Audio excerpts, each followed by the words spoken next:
Today on CityCast DC, we're talking about the DC mayor's race, where public safety has suddenly become an issue. We're talking about the quadruple-amputee cornhole champion accused of murder. Yes, it's a wild story. And we're mourning, well, maybe, the end of the DC streetcar. Plus, in a members-only fourth segment, more on how much DC's local police should tell the public about how the feds use deadly force in our city. I'm with WAMU's Alex Koma and CityCast's Julia Karen.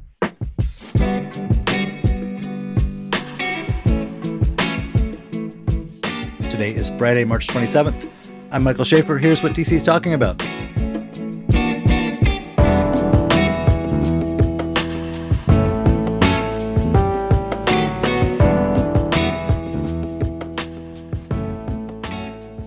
Hey, Alex. Hello. Hey, Julia. Hey, Mike. Happy Peak Bloom. We did a poll in our CityCast newsletter about whether people think the cherry blossoms are overrated or underrated. How would you guys have voted? Correctly rated. I feel like peak bloom means like spring, hope blooms eternal, Yeah, I would love to say overrated to be contrarian, but they rock. They're very cool. You can't go at, the peakest of peak times like Sunday, with all the tourists, but, they're pretty good. I got to admit, I got a soft spot for them. Yeah, when I was a little boy, my parents sat me down and said, never drive on the mall around cherry blossom season. Yep. Smart advice.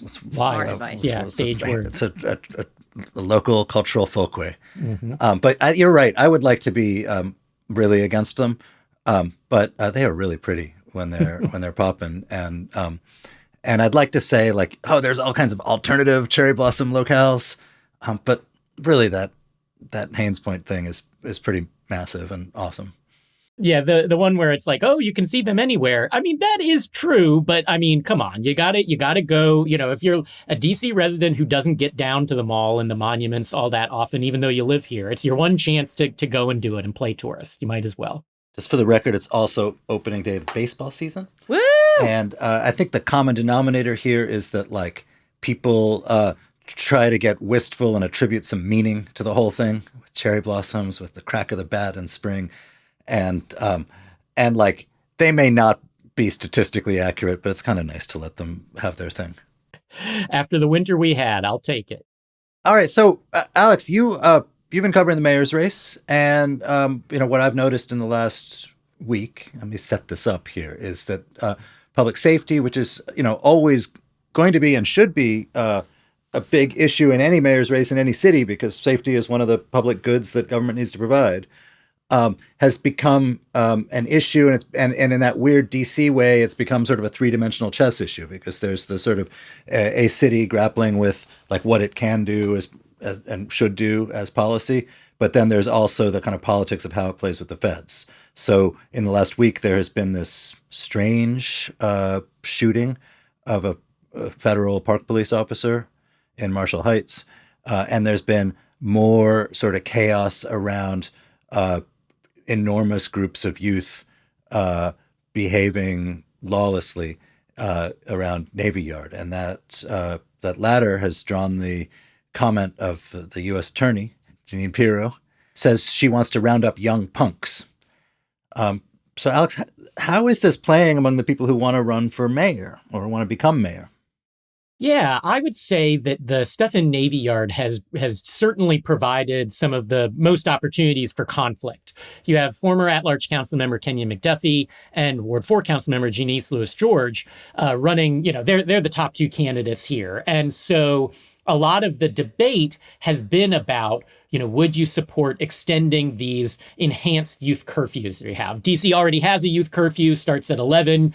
Police are allowed to tell anyone under a certain age to, move along, get inside, or else, basically take them to a holding place before they can call their parents.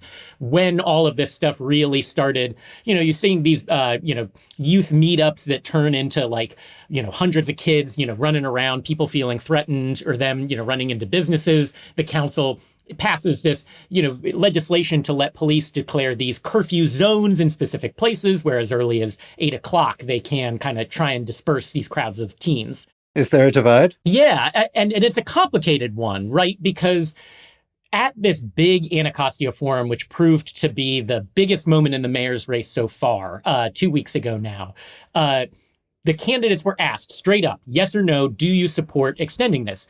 Louis George raised her card right away. She says, no, I don't. And she has mostly, though not always, but mostly voted against these curfews in the past, arguing that the city needs to do more to provide alternatives for kids rather than just, getting police involved. McDuffie initially puts up his card to say no, then tries to go half, which is the organizers of a debate never love. Then he puts his card up and eventually says no. Fast forward to this week, he's now said, well, there's more nuance to my response. I actually do support a youth curfew extension and would vote for it if I was on the council, which of course he is not anymore. He resigned to run for mayor.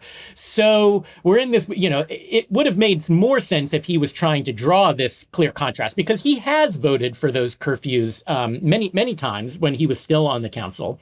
Now, they have a lot of similarities as criminal justice reformers. It's not like this is a tough on crime versus, reformer election. That would make things a lot more neater. Like if it was Louis George running against Muriel Bowser, as many of us thought it could be, then that would be a much clearer contrast. This is a little more muddled and nuanced and makes the politics a little more complicated here. Whatever their sort of genuine philosophical beliefs about this, and look I don't know how efficacious curfews are. It seems weird. The cops say they know about these things in advance, and yet they can't stop them. But I think that sort of your median Washington, D.C. voter, your member of the black middle class, your old head in the community, whatever part of town, is going to look at this and say, like, this is nuts. Like, these kids, get off my lawn. Like, that they will have a reaction in that sort of spirit. And, I think one of the things of the last sort of crime wave in D.C. and following the reforms, I don't actually know what connection there was between the sort of restraints on police and the wave of crime. But I do know that the city establishment, the media, the insiders in politics, the elected officials created a vibe where they sort of gave the sense, like, if you're complaining about crime, like, you're probably a bad person and, we don't like you. And I detect that same sort of vibe in some of the discourse around this now. And that seems like a bad vibe to be channeling if you're actually seeking to win public office from the general public. I mean, yes, you identify correctly that is normally the divide in political races here. I think that the interesting thing that anyone should be asking, and this is a live issue coming before the council. They're debating right now whether to extend these youth curfews. So this isn't really something that the next mayor will be deciding so much as Louis George and her colleagues on the council right now will be. But I think it's reasonable to ask, the curfews are in effect right now. Navy Yard is one of the curfew zones. If this was an effective policy, why is it not prevented all these, bad outcomes that we're seeing? I think, as you alluded to, the cops know about these meetups. They're advertised on social media. They were just at that meeting with Janine Pirro in Navy Yard that you alluded to, where she said she wanted to get her hands on and get these teens, who are doing this. And so I think that it's hard to have a nuanced conversation in a mayoral election, in any election, about crime. But I think that is kind of where the debate has been shaping up, which is, we've had this policy. It hasn't worked. So, what comes next? Are we going to keep doing the same thing? I think a lot of council members would like to. Brooke Pinto, the Ward 2 council member, who's also running for delegate, says she's going to put this policy back up for a vote, even though she's not sure she has the votes to extend it beyond April 15th. I think that how that comes down when you have so many council members, including Louis George, running for higher office, will kind of point the way of, where people feel the political winds are blowing. Do they feel that people want to at least see them as doing something, even though the policy itself has yet to generate many results, or do they want to try and take it in a different direction? So have residents said anything about this? Because from my perspective, I thought that this was supposed to be like the affordability election, where people cared a lot about your, electricity bill going up, that kind of thing.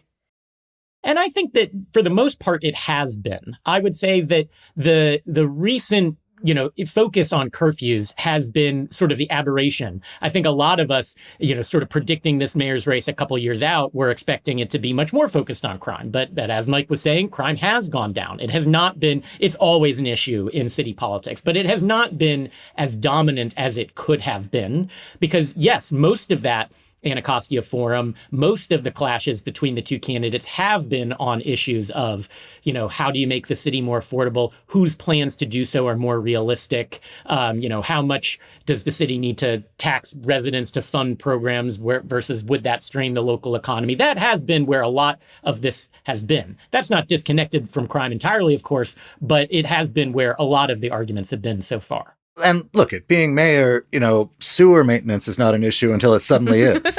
Correct.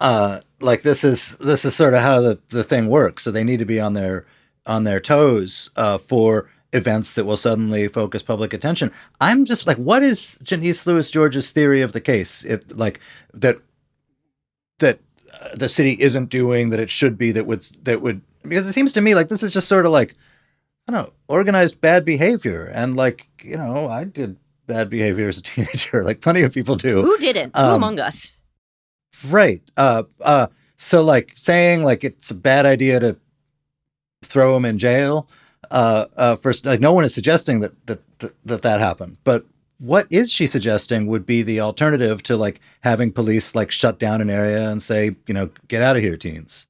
Well, I'll start by saying that she has, for the most part, not tried to speak about this issue too much. I think recognizing that her past positions, which have been, more on the defund the police side of things, on the police reform side of things, could be a liability for her. And so I think she's tried to shy away from it. But to the extent that she has spoken about it, she has tried to emphasize, these are arguments that are not going to sound unfamiliar to you. We need to build more spaces for teens. She's spoken about the need to create these community hubs and promised a plan of some sort, sketching this out that we have yet to see. What can we do to provide alternatives for people such that, teens aren't just bored at home sitting on their phones, see a meetup, decide to start running around Navy Yard, and then maybe bad things happen when you get a lot of bored teens in one place, right? So that has been the argument. So then why hasn't the council just done this? If they've seen that this doesn't work and they suggest this other things, why not just implement it? Why not just say, hey, let's do it? Yeah, I mean, they're trying. Brooke Pinto, among others, have proposed these sorts of things to work on, expanding what the Department of Parks and Rec can do to create alternative spaces. They have made progress on it, but it is much easier to press the curfew button because that is an immediate thing you can say you're doing versus the long-term hard work of, building sustainable alternatives, making reforms within the school system and other parts of the city government such that you're reaching kids upstream of these bad things you're seeing downstream. My faith in teenagers to go to designated hubs of teen activity is pretty low. I think teenagers are going to do what they want to do. But it's also saying look at we should have more fire retardant building materials, and that's a fine point. But isn't the conversation here about well, there's a fire, what do we do? Well, and this is the challenge, as you say, teens are, as much as we'd love them to, we all remember being teens, not going to do what politicians would like them to do. And settle down, you kids, is not going to be an effective message. Clearly, they're... Well, but no one is saying, this is what seems discordant here between the tenor of this mayoral campaign, particularly from Lewis George, and the kind of conversations that I overhear around town, is that no one seems to be saying "settle down, you kids," which really is the, is what this is about. The kind of, there seems to be limited channeling of the frustration that people feel at the sense of we can't control this. And I think because there's some recognition that look, a lot of this stuff, you really can't unless you do some of that harder work upstream, because Yeah, kids are going to do what they're going to do. A lot of the things that they're doing are already illegal. So making it extra super duper illegal, what's the solution there? Is that, really so I think that there's some recognition that just saying, we're going to make it even more illegal to run around and smash up a store doesn't work because they're trying it and it's not working right now. Wouldn't the answer then to be to have more human beings around to like physically stop you from running around and smashing up a store?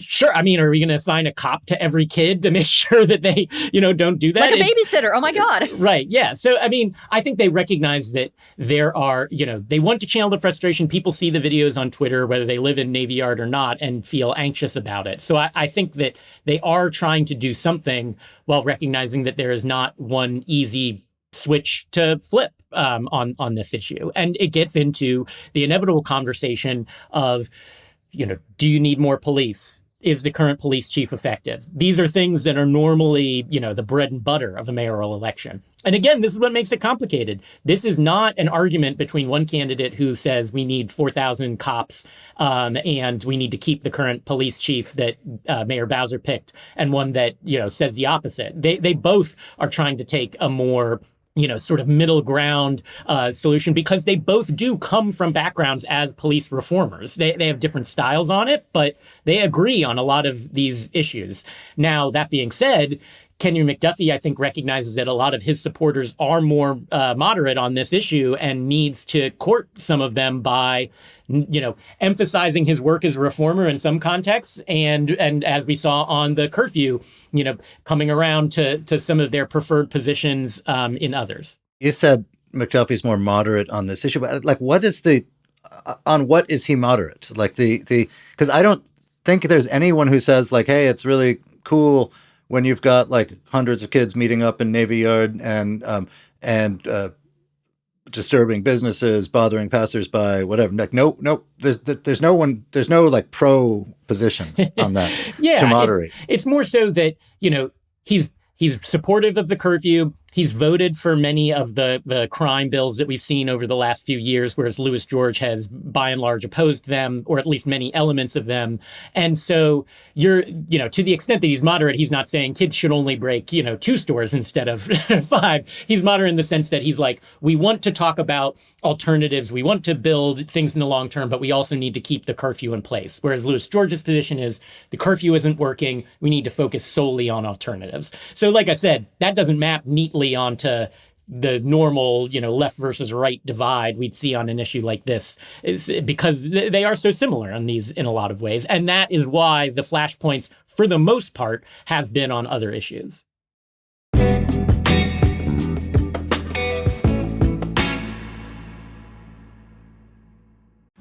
Hi, CityCast listeners. This is David Plotz. I'm the CEO of CityCast, but I also have another job. I'm one of the hosts of the Political Gabfest, Slate's politics podcast. Every week, I get on mic with my co-hosts Emily Bazelon and John Dickerson, and we talk about politics and a lot more about other things that we care about. The Gabfest has been going for more than 20 years because the three of us love talking to each other, and we have an amazing community of listeners. If you like the open-hearted, curious way CityCast approaches cities, I think you'll like the Political Gabfest too. Stream it on YouTube or wherever you get your podcast. All right. Speaking of other issues, speaking of the opposite end of the world of crime stories. You can say that again. Julia, what is going on here? Okay. So on March 22nd, a man by the name of Dayton James Weber, who's 27, he's from La Plata, Maryland, which is like south of the Waldorf area, was in a car with 2 witnesses and this guy, Bradrick Michael Wells. And Weber, he is a quadruple amputee. Supposedly, picked up 2 witnesses from work in a vehicle.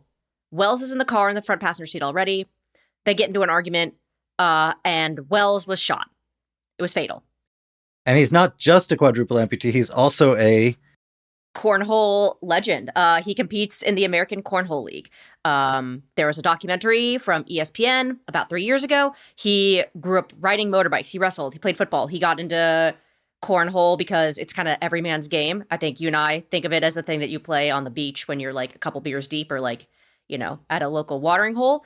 No, the ACL, not anterior cruciate ligament, not the thing that people wreck all the time. The American Cornhole League has been on ESPN since 2016. And he's like a champion. He's very good at this. So all of these things and headlines smashing together made for quite the timeline here. So, what is there? Do the police who have accused him of murder? He has pled not guilty. Is that right?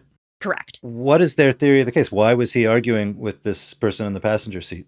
We're not sure why he was arguing, but we do know that he had the weapon and fired it supposedly. But in social media postings that he posted, there are videos of him shooting rifles and 9mm handguns. Yes, there are other videos because I think that's the first question everyone asks, right? Is how does this guy fire a gun? And there is in fact video proof, which I imagine is not helping his defense.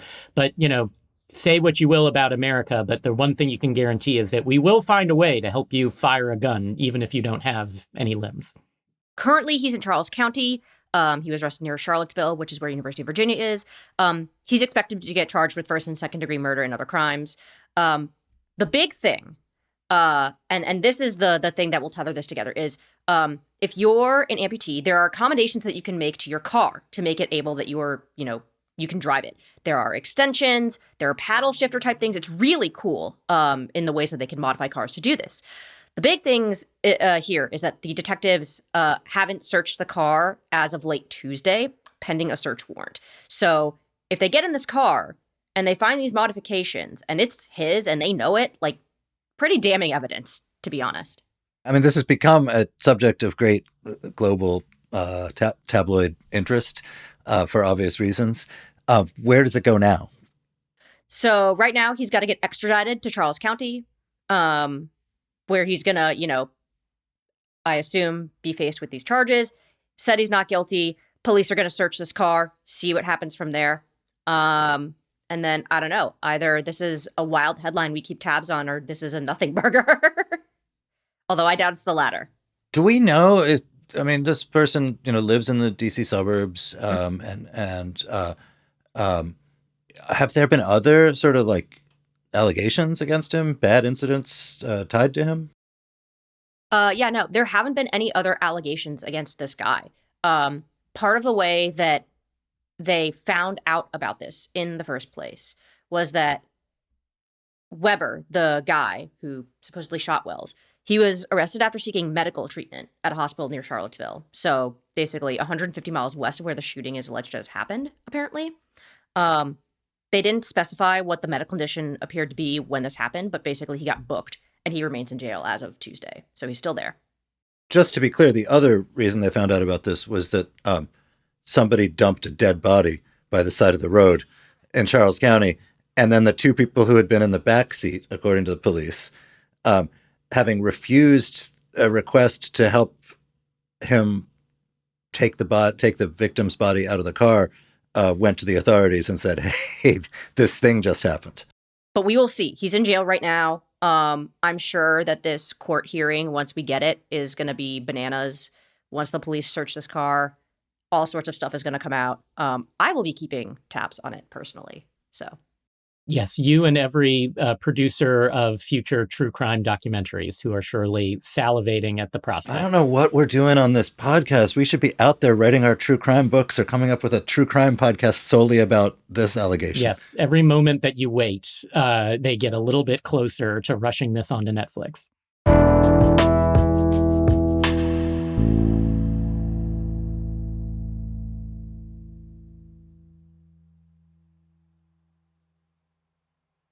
Also, this week, I saw some news from the Diamondback, the University of Maryland student paper, about they are beginning testing of the Purple Line streetcars in College Park, which focused attention on the calendar date of March 31st, which is the last day of streetcars in the district. The doomed H Street streetcar is being retired officially that day. They're going to put the cars up for auction. This has been a disaster from the get-go. I worked in DC in the 90s, like after I got out of college, and then I worked on sort of national stuff and lived away and moved back here in 2010. and it was this, I sort of returned to this much more glittering, gentrified DC. And one of the things that was like sort of an example of this glittering ambition was we're building a new streetcar network. It's going to be efficient. It's going to link all these neighborhoods that are fast becoming expensive, attractive places. Yeah, that didn't happen. That the streetcar, like the planning was bad. It didn't go all the way to Union Station, so you had to kind of hike at one end. It didn't connect to the metro at the other end at, I guess, Minnesota Avenue. It didn't cross the Anacostia. It couldn't get around parked cars. There was a lot of issues there. And now it's it never really. I read it. It had about 2,600 riders a day, way less than the buses on the same route, because the buses actually go more places. So there's a sort of like that was funny sense, but I think there's also some I wonder if there's bigger takeaways for the District of Columbia, for the people who care about things like public transit and investment in infrastructure,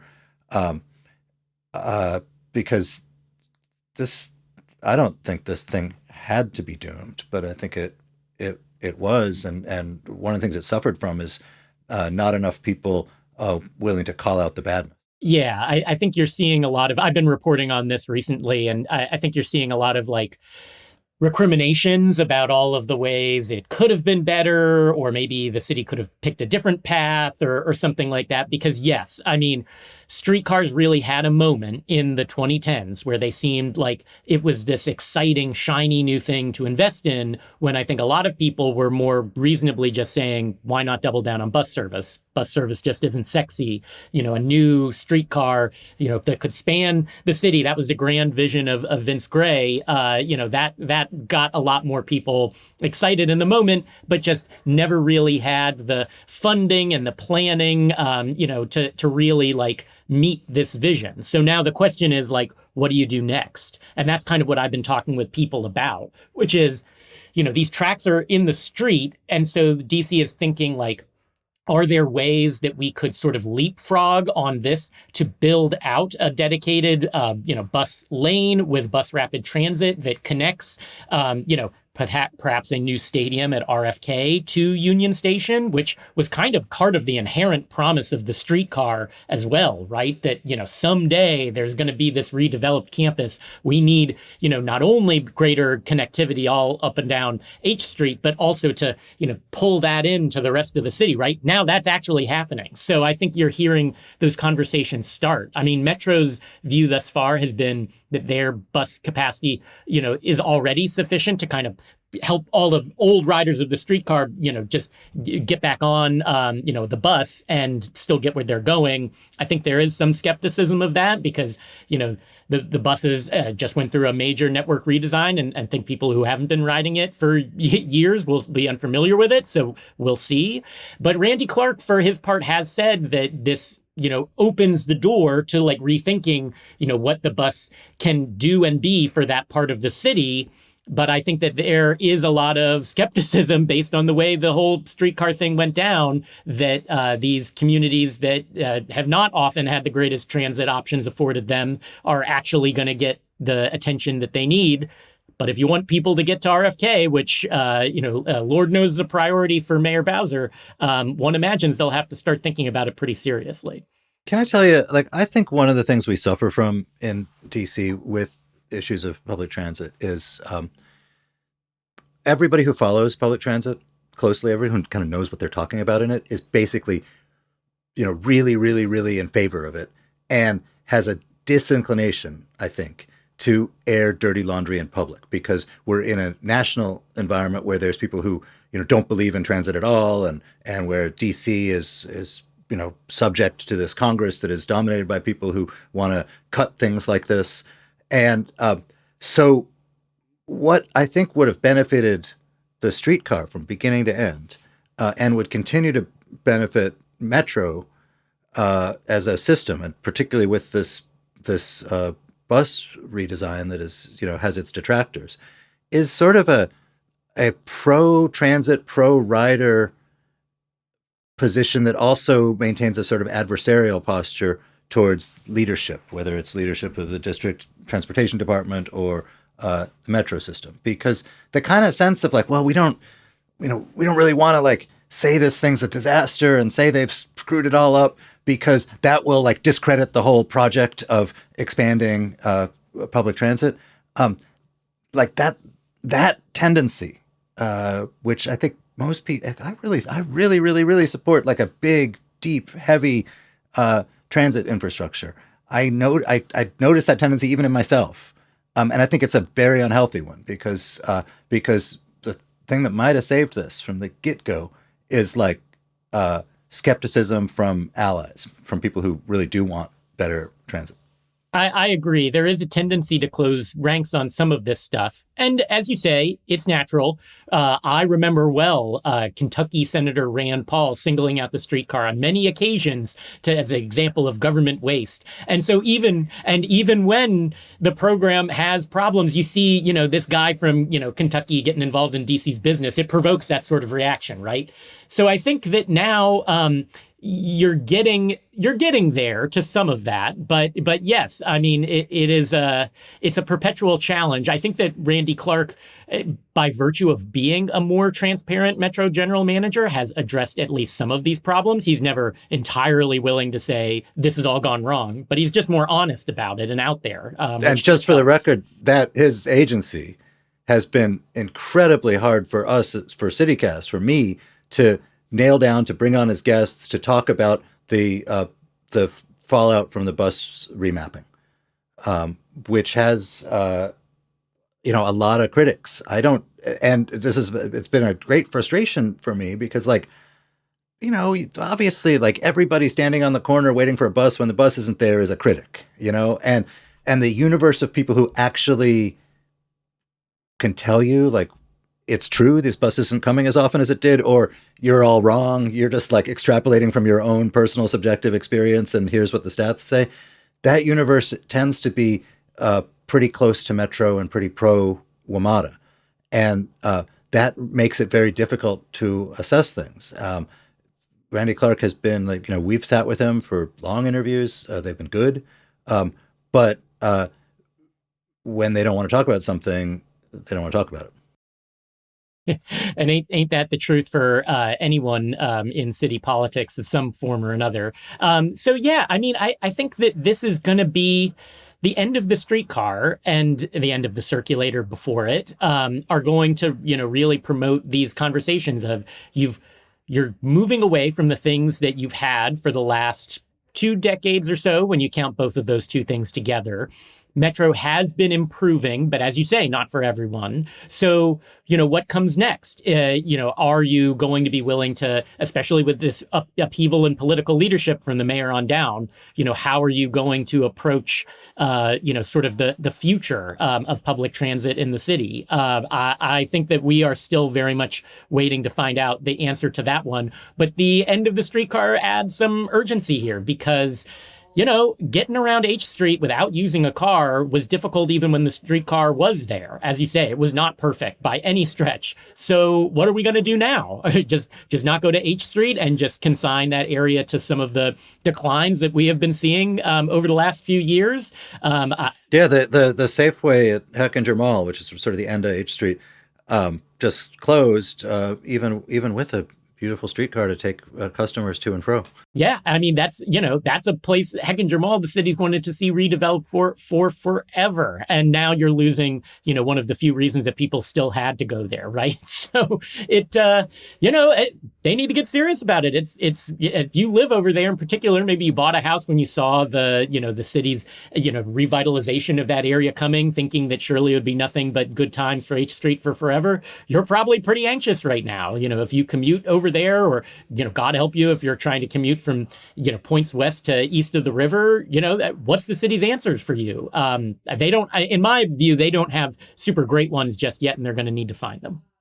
So here's my take on this. One serious take and one very unserious take.